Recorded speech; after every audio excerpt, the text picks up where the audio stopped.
पश्चिम बंगाल की ममता बनर्जी सरकार ने सुभाष चंद्र बोस से जुड़ी 64 फाइलें सार्वजनिक की हैं। कोलकाता के पुलिस कमिश्नर ने ये फाइलें बोस के परिवार को सौंप दी हैं। इन फाइलों में नेताजी से जुड़ी कई अहम जानकारियां हैं। इन फाइलों के सामने आने के बाद नेताजी की मौत से जुड़ा रहस्य खुल सकता है। कहा जाता है कि 18 अगस्त 1945 को मंचूरिया जाते वक्त इनका विमान दुर्घटनाग्रस्त हो गया था, लेकिन इस दावे को लेकर विवाद है। फाइलें सार्वजनिक करने की ममता बनर्जी के इस फैसले पर विवाद भी खड़ा हो सकता है, क्योंकि प्रधानमंत्री कार्यालय, गृह मंत्रालय और विदेश मंत्रालय अब तक नेताजी से जुड़ी गोपनीय फाइलें सार्वजनिक करने से मना कर रहा था। हालांकि आपको याद होगा कि चुनावों से पहले बीजेपी के तेवर कुछ और थे। उन फाइलों को सार्वजनिक करने की बात करता था। अब बीजेपी सरकार ने नहीं, बल्कि ममता बनर्जी ने उनकी फाइलों को सार्वजनिक किया है। सौमित सेनगुप्ता हमारे साथ, सौमित सेनगुप्ता मेरे साथ इस वक्त हैं टेलीफोन लाइन पर। सौमित, बड़ा सवाल ये, क्या किसी ने पढ़ा है फाइल के अंदर क्या है, क्या बड़ी चीजें हैं फाइल के अंदर, क्या हमें कुछ पता चल पा रहा है सौमित?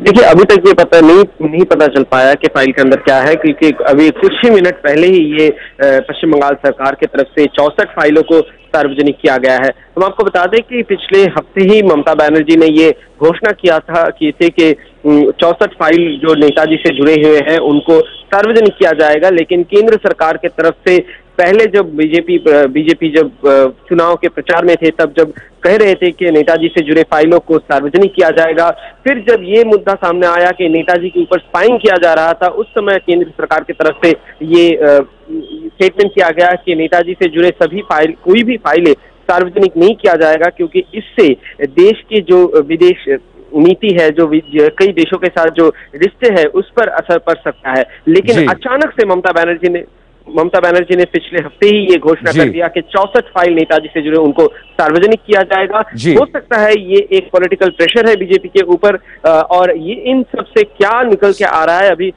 ये फाइलें पढ़ने के बाद ही हमें पता चलेगा। सौमित, जैसा कि हम जानते हैं कि ये 64 फाइलें 1937 से 1947 के बीच है। अब तक जो आधिकारिक रिकॉर्ड था 1945 में उनकी मौत हो गई। फाइलें हैं 1947 तक। तो ये जो 2 अतिरिक्त साल की जो फाइलें बताई जा रही हैं, तो क्या ये इस बात को माना जाए, क्या ये इस बात का सबूत हो सकता है कि 1945 के बाद भी नेताजी जिंदा थे? जी, अभी जैसे ही इन फाइलों को हम पढ़ेंगे और उसके बाद ही ये इंफॉर्मेशन सामने आएगा।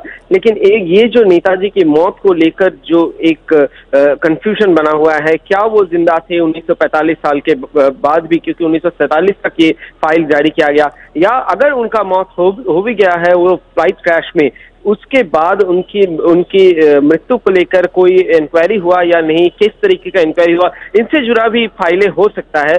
अभी कुछ ही देर पहले ही नेताजी के परिवार के सदस्य जो पूर्व एमपी है कृष्णा बोस के हाथ कोलकाता पुलिस की तरफ से ये फाइलें हैंडओवर कर दिया गया है और कोलकाता पुलिस म्यूजियम में इसको सार्वजनिक किया गया है। सोमवार से लोग भी इन फाइलों को पढ़ सकेंगे। जी, बहुत बहुत शुक्रिया सौमित सेनगुप्ता हमारे संवाददाता। तो इंतजार होगा कि क्या वाकई नेताजी की मृत्यु 1945 में हो गई थी, या फिर वो बाद तक जिंदा थे, और उनकी अपनी शख्सियत को लेकर क्या चीजें सार्वजनिक होने वाली इन फाइलों के जरिए।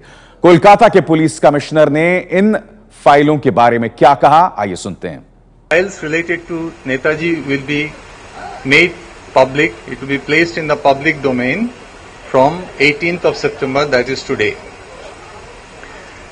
Accordingly, this Calcutta Police Museum, in the archive, the files have been placed from today.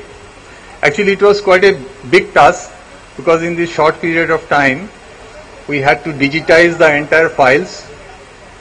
There are 64 files, which contains 12,744 pages. Now, the entire files have been digitized, and the files in its original form have been kept in the glass cabinets in the police museum, in the archive. तो फाइलें सार्वजनिक होने के बाद अब नेताजी की मौत से पर्दा उठने की उम्मीद जगी है। नेताजी, मैं समझता हूं कि इस देश के, अगर महात्मा गांधी बहुत बड़े लीडर थे नॉन वायलेंस के, तो नेताजी भी इस देश में राष्ट्रीयता के लिए, इस देश में सारे जनता को जोड़ने के लिए महात्मा गांधी के बराबर के ही नेता हैं। और उनके मुतालिक जो फाइल्स हैं उनको इस तरह से बंद रखना इतिहास के साथ भी जो है मजाक है और देश की जनता के साथ भी बहुत जो है गलत होगा, देश के साथ गलत है। इसलिए फाइलें डिक्लासिफाई हो रही हैं और सारी फाइलें होनी चाहिए और सच्चाई सामने आनी चाहिए। सच जो है वो कभी किसी को नुकसान नहीं पहुंचाता। सच को जितना छुपाओगे, सच पे जितना पर्दा डालोगे, उतना ही झूठ जो है वो फैलता जाएगा। इसलिए सच सामने आ जाएगा तो झूठ अपने आप मारा जाएगा। तो इस वक्त की बड़ी खबर, नेताजी सुभाष चंद्र बोस की 64 फाइलें, और ये फाइलें 1937 से 1947 के बीच में हैं। इस बात को लेकर लगातार सुगबुगाहट है कि क्या उनके मौत पर जो पर्दा है वो रहस्य उठ रहा है। इसके अलावा परिवार को सौंपी गई है। बड़ा प्रश्न यह भी बना हुआ है कि क्या ममता बनर्जी की तरफ से या उनके परिवार की तरफ से कुछ चीजें सार्वजनिक होंगी। यह बड़ा प्रश्न अपने आप में बहुत अहम बना हुआ है। और हम आपको यह भी बता दें कि इसकी वजह से केंद्र सरकार और ममता बनर्जी सरकार के बीच नया तनाव पैदा हो सकता है। आपको याद होगा कि चुनावी अभियान के दौरान मोदी सरकार ने कहा था कि बीजेपी ने कहा था कि इन फाइलों को सार्वजनिक किया जाए। नेताजी सुभाष चंद्र बोस के बारे में निहायत ही उग्र तेवर हुआ करते थे बीजेपी के बतौर सियासी पार्टी, मगर सत्ता में आने के बाद संभवतः उन्हें इसकी व्यावहारिकता समझ आ गई और इसी की वजह से एक किस्म का यू टर्न हमने देखा केंद्र सरकार के या बीजेपी के रवैये में। अब ममता बनर्जी ने कहीं ना कहीं गेंद जो है वो मोदी सरकार के पाले में फेंक दी है। अब फाइलें जो हैं, जिनकी संख्या करीब 12,700 के आसपास है, वो सार्वजनिक हो गई हैं, पन्ने सार्वजनिक हो गए हैं और ये करीब 64 फाइलें हैं, आपके सामने हैं। इन्हें बाकायदा रखा गया है यहां पर। और अब बड़ा प्रश्न ये है कि क्या उनकी मौत पर से राज उठेगा।